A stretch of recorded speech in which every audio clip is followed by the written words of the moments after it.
안녕하세요. 조대갑TV의 명품비 한PD입니다. 자, 최근에 여러분들이 최고 관심을 갖는 것은 부동산에서 무엇이겠습니까? 제가 생각하기에는 대선 이후의 집값 전망이죠.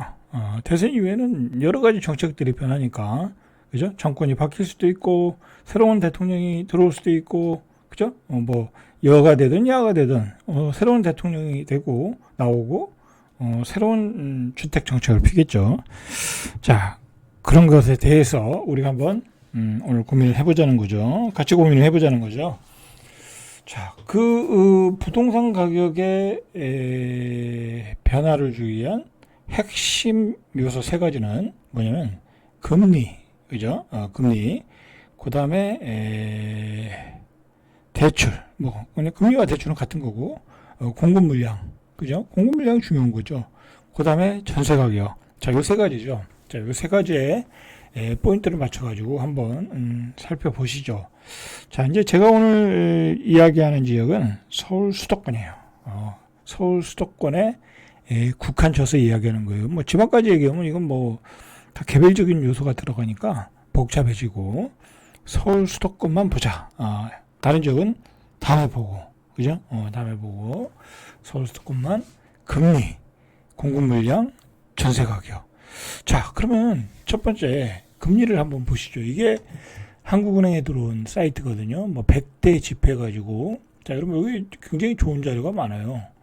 뭐 금리도 있고, 뭐 신용 대출도 있고, 통화량도 있고, 원엔 달러 환율도 있고, 종합지수도 있고. 자, 이거 여러분들 뭐 투자하시는 분들은 여기 들어와서 이거 수시로 보셔야 되겠네요. 그죠?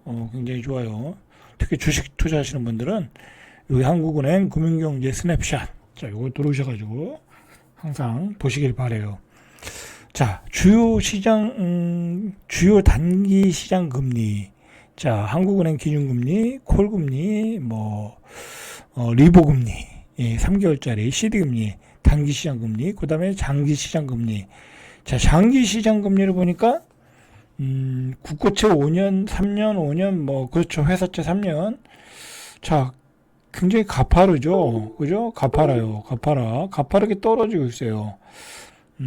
지금 국고채 수익률 3년짜리가 2.3, 국고채 수익률 5년짜리가 2.4. 그러니까 여러분들 국채 사면은 2.3% 받는다는 거야. 2.3% 받아가지고 수익이 날까요?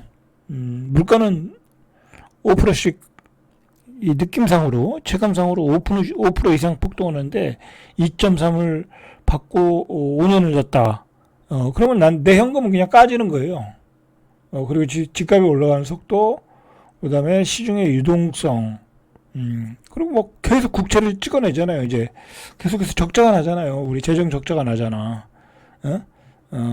이 기업들이 돈을 못 버니까 정부는 어떻게 해야 되겠어요? 세수는 많이 나가고, 특히 이제 예를 들어 지금 야당 이재명 후보가 당선이 된다. 그러면 그 양반은 돈을 더 푸는 사람이잖아요, 그죠? 돈을 더 푸니까 돈의 가치가 떨어지겠죠, 그죠? 그리고 지금의 여당은 조금 이렇게 적자를 줄여나가는 정책을 피고, 그러면 조금 돈의 가치가 덜 떨어지겠죠. 그런 차이가 있는 거예요. 자, 그리고 회사채를 우리가 샀어요. 2.9야. 3%도 안 돼. 자, 이거는 세전이에요. 세전.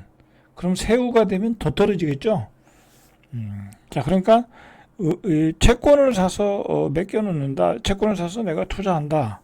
별로 돈이 안 돼요. 돈이 안 되고 돈이 오히려 줄어들어. 3년 뒤, 5년 뒤에. 집값은 한 10%, 20%, 30% 올라 있는데 내 돈은 한 5%밖에 안 돼. 5%밖에 안 올라 있어. 그러니까 돈의 가치가 떨어진다.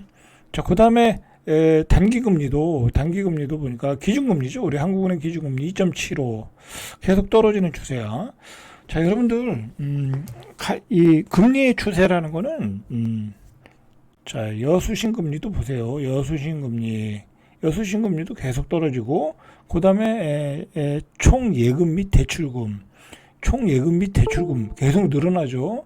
자, 이게 예금 및 대출금이 예금 이 밑에 이 파란 선이 대출 예금, 위에는 대출금. 지금 빚이 더 많아요. 그죠? 빚이 더 많은 거야. 자, 어쨌든 예금도 계속 늘어나. 예금도 계속 늘어난다는 건 시중의 유동성이 늘어난다는 거야. 그죠?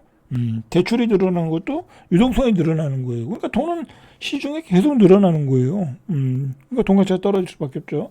자, 시중에 돈이 막, 예금이 막 들어와. 그런데 경제는 안 좋아. 근데 은행 입장에서는 어디다 돈을 굴릴 데가 없는 거야. 아, 회사채를, 기업에다 돈을 빌려줘야 되는데, 우량 기업들은 돈이 많아서 돈을 안 가져가. 근데 부실 기업들은 돈이 필요하다고 하는데 거기 빌려줬다가 부도가 나. 자, 그러면 어떻게 되겠어요? 은행에서는 돈을 못 굴리겠죠. 경기가 안 좋을수록. 그러면 금리를 낮추겠죠. 아유, 예금 금리요. 3%던가 1.5예요. 1.5밖에 못 받아요. 그 이상 수익이 안 나요. 그러면서 줄어드는 거예요. 금리가 떨어지는 거야. 자, 수요와 공급이에요. 기업들이 경제가 좋아서 돈을 설비 투자를 많이 해. 예? 그렇게 되면은 돈을 많이 빌려가겠죠. 설비 투자해서 계속 돈을 벌 수 있으니까. 자, 그런데 그게 지금 안 되는 추세잖아요. 저출산 고령화. 그죠? 안 되는 추세예요. 그리고 관세 전쟁. 그리고 세계 공급망의 세계 무역 질서의 파괴. 자, 이제 기업들은 다 어려워질 수밖에 없는 거야. 그러니까 저성장 저금리로 가는 거예요, 지금은. 그죠? 근데 중요한 거는 여러분들이 착각하고 있는 게 뭐냐면 저성장 저금리로 가니까 집값이 폭락한다.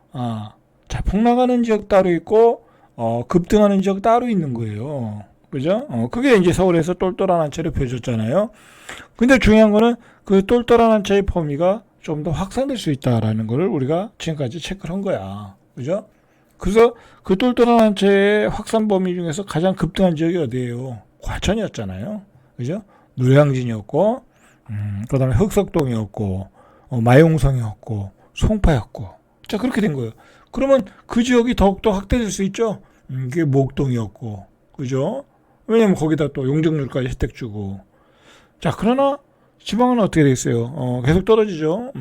그러나 이제 수도권 지역도 점점 확산이 되겠죠. 조금 이건 나중에 이야기하겠지만, 왜냐면 수도권은 아직도 수요가 더 많으니까 공급보다 아직까지는 그죠? 아직까지는.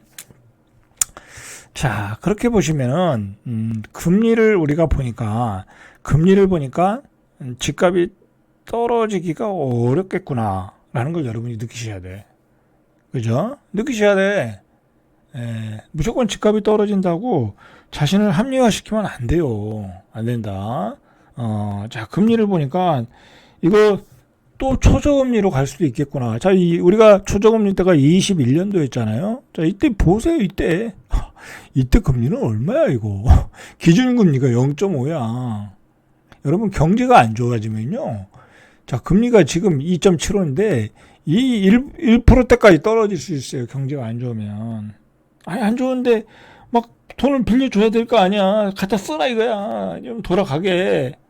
그럴 수 있어요. 자영업자가 너무 안 좋아져.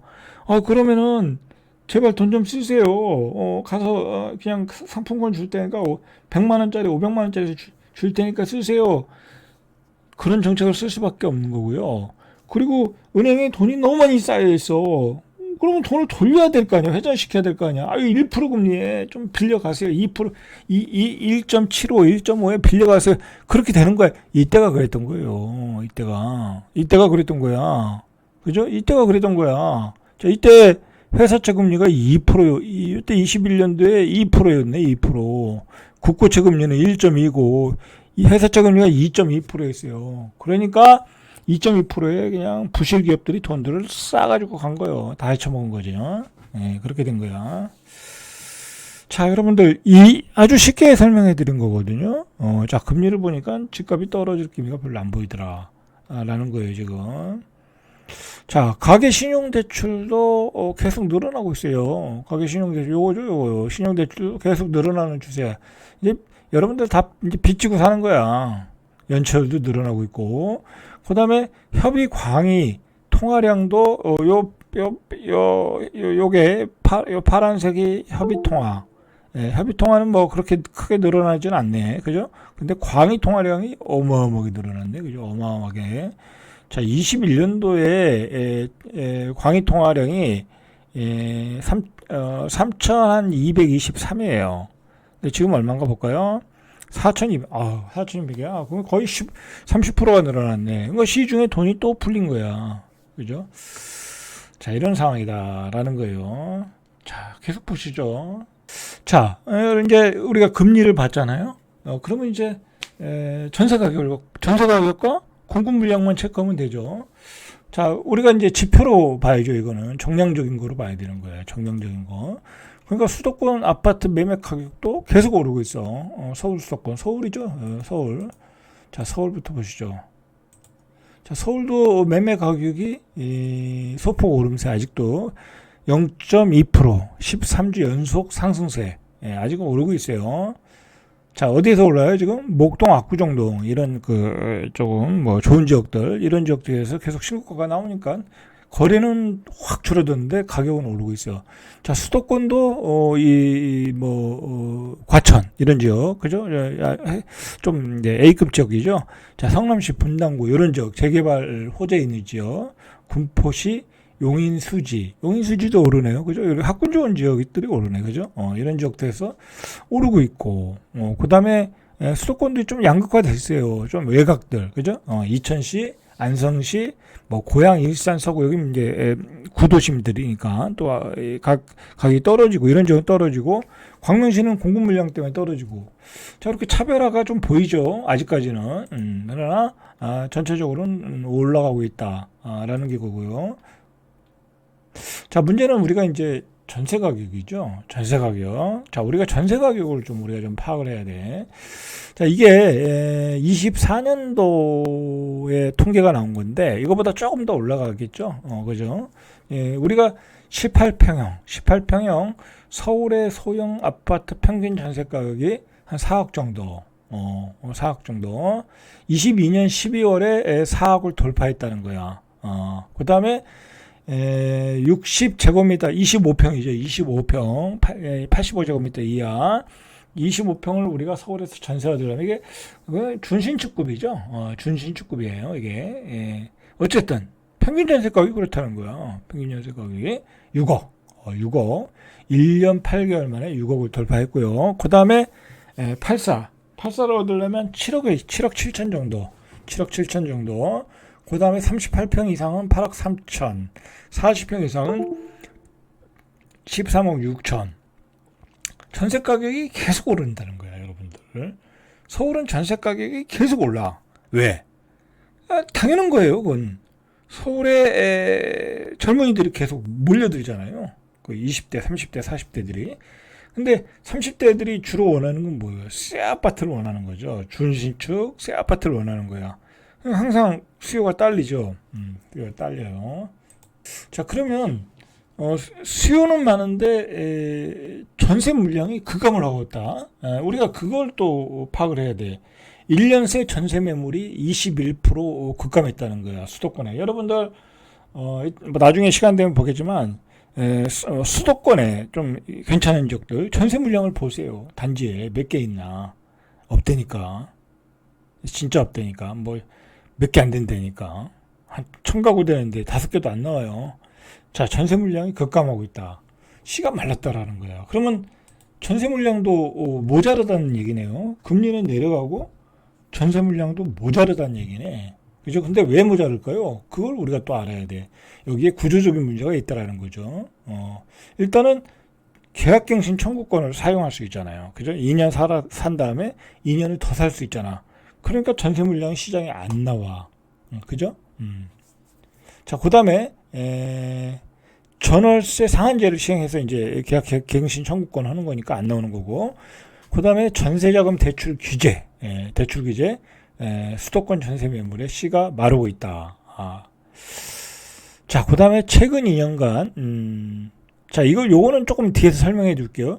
전세자금 대출 규제라니까 전세 매물의 시가 마르고 있다. 자, 그거는 뭐냐면 대출을 많이 안 준다는 거야, 이제. 예전과 같이. 자, 그러니까 어떻게 되겠어요?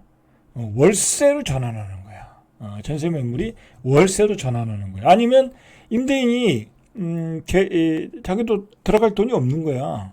그죠? 그래서 전세를 놓으려고 그랬는데 전세 가격이 예를 들어 7억에 나와야 되는데 대출이 안 되니까 또 이게 안 되네. 그래가지고 이제 자기가 들어가거나 월세로 바꾸고 있다라는 거야. 뭐 그런 복잡한 원인이 있다. 그렇게만 아시면 되고.